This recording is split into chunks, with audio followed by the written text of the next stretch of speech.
এমনটা আগে কোনো ক্রিকেটার বলেনি। মুশফিকই মুখ খুললেন, মৌলিক প্র্যাকটিস সুবিধায় বিসিবি নিশ্চিত করতে পারেনি। নেদারল্যান্ডসের বিপক্ষে টাইগার পেসাররা ছুড়বে ইয়র্কার। এশিয়া কাপের আগে আত্মবিশ্বাসটা বাড়ানো দরকার। আর এক ইতিহাস গড়ার পথে এক ধাপ এগোলো বাংলার মেয়েরা। সাফ অনূর্ধ্ব 17-তে স্বাগতিক ভুটানকে হারালো ওরা। কাবরেরার ক্লাসে জামাল ভুঁইয়ার আর মন বসছে না। নেপালের বিপক্ষেও আছে বাদ পড়ার সম্ভাবনা। সাধারণ মৌলিক প্র্যাকটিস সুবিধায় বিসিবি এত বছরে নিশ্চিত করতে পারেনি, অথচ ঢাকাতেই বিশ্বমানের ক্রিকেট ফ্যাসিলিটিস, যা দেখে রীতিমতো লজ্জায় পেয়েছেন মুশফিক। বলছেন ভবিষ্যৎ প্রজন্মের ক্রিকেটারদের জন্য দ্রুতই আধুনিক সব সুযোগ সুবিধা নিশ্চিত করা উচিত বিসিবির। ফ্যাসিলিটিস দেখে যদি আমাদের যারা নীতি নির্ধারক আছে তারা যদি ইন্সপায়ার না হয়, তাহলে আসলে আমাদের আর আফসোস ছাড়া আর কিছু বলার নেই। ওয়ার্ল্ড ক্রিকেট যত দূর এগিয়ে গেছে, আমরা বাংলাদেশ তাদের থেকে অনেক পিছিয়ে। এটা দেখে তো আসলে আমাদের সবারই লজ্জা লাগা উচিত। ন্যাশনাল টিমের এরকম ফ্যাসিলিটিস নেই, যেটা কিনা প্রত্যেকটা ন্যাশনাল টিমের একটা নর্মাল বেসিক নিডস হওয়া উচিত। মুশফিকের প্রাণোচ্ছল এই হাসির আড়ালেও পাহাড় সমান আফসোস।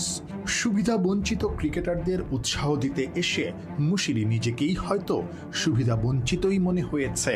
যে ইনডোরে ব্যাট ধরেছেন সেখানে 7 লেন অ্যাস্ট্রোটার্ফ, উন্নত বোলিং মেশিন, সঙ্গে ভিডিও অ্যানালাইসিস ফ্যাসিলিটিস, আছে পর্যাপ্ত আলো বাতাসও, পাশেই আবার অত্যাধুনিক জিম আর সুইমিং পুল। 20 বছর আন্তর্জাতিক ক্রিকেট খেলা মুশফিকের কাছে আজও যা শুধুই স্বপ্ন। বিসিবি যা পারেনি তা করে দেখিয়েছে বসুন্ধরা ক্রিকেট নেটওয়ার্ক। মডার্ন ক্রিকেটের সব প্র্যাকটিস ফ্যাসিলিটিসই যেখানে হাতের মুঠোতে। অথচ 24 ঘন্টা আগেই এমন সব সুবিধা চেয়ে ন্যাশনাল টিমের ক্রিকেটাররা বিসিবি বসের কাছে রীতিমতো আকুতি জানিয়েছে, যা পাওয়ার কথা ছিল অনেক আগে। মুশফিকের উপলব্ধি, এমন ফ্যাসিলিটিস দেখার পর লজ্জা হওয়া উচিত বিসিবির। এটা দেখে তো আসলে আমাদের সবারই লজ্জা লাগা উচিত, কারণ এইরকম একটা গ্রুপ বাংলাদেশে, যেটা সানোয়ার ভাই জাভেদ ভাই বললো যে ন্যাশনাল টিম, তো ক্রিকেট তো দূরের কথা, কোনো ন্যাশনাল টিমের এরকম ফ্যাসিলিটিস নেই, যেটা কিনা প্রত্যেকটা ন্যাশনাল টিমের একটা নর্মাল বেসিক নিডস হওয়া উচিত। কারণ আপনি ফ্যাসিলিটি যতদিন না এনশিওর করতে পারবেন, ততদিন আসলে প্লেয়ারদের বের করে আনা অনেক ডিফিকাল্ট হবে। তো আমার মনে হয় যে এই ফ্যাসিলিটিস দেখে যদি আমাদের যারা নীতি নির্ধারক আছে তারা যদি ইন্সপায়ার না হয়, তাহলে আসলে আমাদের আর আফসোস ছাড়া আর কিছু বলার নেই। বাট এটা অবশ্যই খুবই এনকারেজিং একটা জিনিস, অ্যাটলিস্ট লেট হলেও ওনাদের মতো এত বড় একটা গ্রুপ ইন্ডাস্ট্রি যেটা কিনা এই কাজটা করেছেন, আশা করি যে এখান থেকে অনেক প্লেয়ার উপকৃত হবে, অনেক মানুষ উপকৃত হবে, এবং এটা দেখে আরো অনেক মানুষ ইন্সপায়ার হবে। ব্যাট আর পাকই রক্ষা করতে পারবে নেদারল্যান্ডসের ব্যাটাররা। স্টাম্প উড়িয়ে দেওয়ার মিশনে প্র্যাকটিসে একের পর এক ডেডলি ইয়র্কার ও ছুড়ে যাচ্ছেন বাংলার পেসাররা। ডাচদের কাবু করতে এশিয়া কাপেও একই আত্মবিশ্বাসে লড়তে চায় টিম বাংলাদেশ। সে কারণেই দুপুর 2টা থেকে রাত 9টা পর্যন্ত প্র্যাকটিসে সিরিয়াস লিটন মুস্তাফিজরা। সিলেট থেকে গতি, ক্ষিপ্রতা, কি দারুণ নিশানা, স্টাম্প উপড়ে ফেলার নেশা, এ এক প্রতিযোগিতা। গুরু সন্টেইট মুগ্ধ, নাহিদ, তাসকিন, শরীফুল, খালেদরা আগ্রাসী। এই ফুটেজ চোখে পড়লে নেদারল্যান্ডস ব্যাটারদের রাতের আরামের ঘুম হারাম হয়ে যাওয়ারই কথা। দেশের সবচেয়ে দামি ক্রিকেটার, স্মুথ রান আপ, সিলেটের প্র্যাকটিসে ছন্দময় Taskin, deadly delivery. Dhaka express হয়তো বোঝাতে চাইলেন লাইন লেন্থ আর সুইং ছিল পারফেক্ট, যে কোনো ব্যাটারেরই নাভিশ্বাস উঠে যাবে এমন বল সামলাতে। তাসকিন টপ পারফর্মার, শরীফুলও ফিরেছেন ফর্মে। নাহিদরা নাকি ছোট ফরম্যাটে বড় তারকা হতে পারবেন।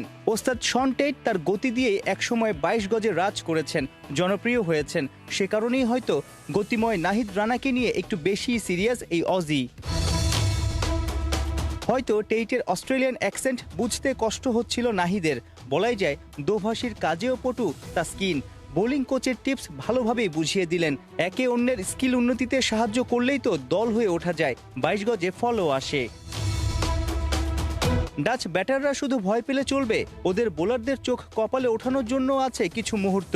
সামনে থেকে নেতৃত্ব দিতে মুখিয়ে Liton Kumar Das. One down batter, pace কি স্পিনের বিপক্ষে দ্রুত রান তোলার বড় দায়িত্ব তার। নেদারল্যান্ডসের বিপক্ষে এরপর এশিয়া কাপে কেমন হবে এলকেডির উইলোবাজি, তার একটা টিজারও দেখা মিলল। সবসময় আমাদের কাজ থাকে, আমরা এই জিনিসটা আমাদের উইকনেস আপনি বলতে পারেন। তো এটা নিয়ে অনেক আগে থেকে আমরা কাজ করছি। সো এটা নিয়ে কন্টিনিউয়াসলি কাজ করা হচ্ছে, কিভাবে আরও ইমপ্রুভ করা যায়, উইকেট না হারিয়ে কিভাবে কন্টিনিউয়াসলি রান রেটটা ইমপ্রুভ করা যায়। 30 আগস্ট ডাচদের বিপক্ষে প্রথম ক্ল্যাশ। দিন দশেক আগে থেকেই সিলেটে ব্যাট বলে শান দেয়া শুরু করেছে টিম বাংলাদেশ। ইনডোরে পাওয়ার হিটিংয়ে তালিম দিচ্ছেন জুলিয়ান উড, আউটডোরে সিমন্স সালাউদ্দিনরা তৎপর। কতটা উন্নতি হলো, কোথায় ঘাটতি, সেটার পরীক্ষাও হয়ে যাবে 26 আগস্ট। সেদিন সিলেটে ফ্লাডলাইটের নিচে বাংলাদেশ হাই পারফরমেন্স ইউনিটের বিপক্ষে প্র্যাকটিস ম্যাচে নামবে লিটন তাসকিনরা। দলটা যখন নেদারল্যান্ডস, তখন বাংলাদেশের অবধারিতভাবেই মনে পড়বে তামিম ইকবালের নাম। একে তো তিনি দেশের ইতিহাসেরই সেরা ওপেনার, তার উপর নেদারল্যান্ডস ছিল তার প্রিয় প্রতিপক্ষ। ক্যারিয়ারটা শেষ করেছেন ইউরোপিয়ান এই দলটার বিপক্ষে এভারেজ 200 রান ধরে রেখেই। সেটা কি নতুন প্রজন্মের কাছে অনুপ্রেরণা হবে? ইন্টারন্যাশনাল টি-20তে বাংলাদেশের জার্সিতে প্রথম সেঞ্চুরিয়ান তিনি, সর্বোচ্চ রান, সবচেয়ে বেশি গড়, সফলতম ওপেনার। এসব হিসেব নিকেশ নতুন করে মেলে বসাটা চর্বিত চর্বণ। বাংলাদেশের ক্রিকেট রেকর্ড বুকের অনেকটা তামিম ইকবাল খান একাই রেখেছেন দখলে। স্পেশালিস্ট ব্যাটারের কথা বলতে গেলে খান সাহেবকে অবিসংবাদিতভাবেই বাংলাদেশের সেরা না বলে উপায় নেই, সেটা যে ফরম্যাটই হোক। তবে নেদারল্যান্ডসের বিপক্ষে পরিসংখ্যানের পাতা উল্টালে তামিম ইকবালের কীর্তিকলাপ খানিকটা পাগলাটে মনে হতেই পারে, কারণ বাকিদের চেয়ে মিস্টার খান একটু বেশিই চড়াও হয়েছেন ডাচদের উপর। এমনিতে ইউরোপিয়ান দেশটার সাথে টাইগারদের দেখা হয় কালে ভদ্রে। এ পর্যন্ত ইন্টারন্যাশনাল টি-20তে মুখোমুখি হয়েছে মাত্র 5 বার, তামিম খেলেছেন 2 ম্যাচ কম। প্রথমত টোটাল রানের হিসেবে টাইগার ওপেনার বাকিদের চেয়ে বহু ব্যবধানে এগিয়ে। তার যেখানে মোট 202, সেখানে দুয়ে থাকা সাকিবের 88, বাকিরা তো আরও পেছনে। তবে চোখ কপালে উঠবে তামিমের এভারেজ দেখে। 3 ম্যাচে তার গড় 202, অর্থাৎ ম্যাচ প্রতি তিনি নেদারল্যান্ডসের বিপক্ষে করেছেন 202 করে রান। ব্যাপারটা ঘটেছে মূলত তামিম এই প্রতিপক্ষের সাথে খেলা ওই 3 ম্যাচের দুবারই অপরাজিত থাকায়। একবার তাকে আউট করতে পেরেছে ডাচ বোলাররা, সেটাতেও করেছিলেন 50 পার ইনিংস। তামিমের মতো অন্তত 3 ম্যাচ খেলেছেন এমন টাইগার ব্যাটারের কেউ নেই তার ধারে কাছে। স্ট্রাইক রেট নিয়ে ক্যারিয়ার জুড়েই সমালোচিত হয়েছেন বটে, কিন্তু নেদারল্যান্ডসের বিপক্ষে সব মিলিয়ে অন্তত 50 রান করেছেন এমন ব্যাটারদের স্ট্রাইক রেটের মধ্যেও তামিমকে শীর্ষে রাখতেই হচ্ছে। অর্থাৎ খান সাহেব এই হিসেবের খাতায় রাজত্ব করেছেন সত্যিকারের বাদশার মতোই, যার সামনে কারো পাত্তা নাই।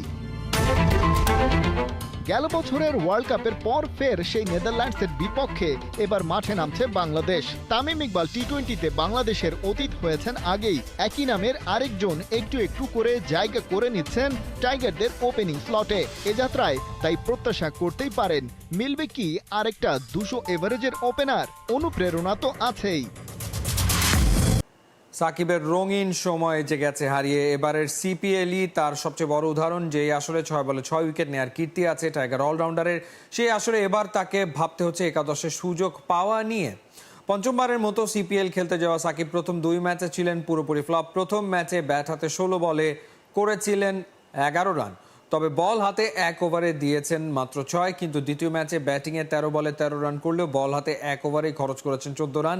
2 ম্যাচ খেলে এখনও খুলতে পারেননি উইকেটের খাতা। বৃহস্পতিবার ভোর 5টায় আবারও মাঠে নামছে সাকিবের দল এন্টিগা ও বারমুডা ফ্যালকনস। বসুন্ধরার সাথে বাফুফের দূরত্ব কমছে না এখনই। 10 ফুটবলারের ছাড়পত্র ইস্যুতে বাফুফের চিঠির জবাব দিয়েছে বসুন্ধরা কিংস।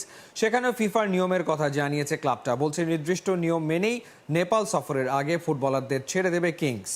বাফুফের চিঠির উত্তরে ক্লাবটি বলছে নিজেদের প্রি সিজন ম্যাচ শেষে ফুটবলারদের ইনজুরি ঝুঁকি সহ সবকিছু বিবেচনা করা হচ্ছে বলেই জাতীয় দলের প্লেয়ার ছাড়া হয়নি আগে। তবে 31 অগাস্টের আগেই ফুটবলারদের ছাড়পত্র দেবে তারা। এছাড়া বসুন্ধরার ফুটবলার ছাড়ার আগের সব অভিযোগকে নাকচ করা হয়েছে সেই চিঠিতে।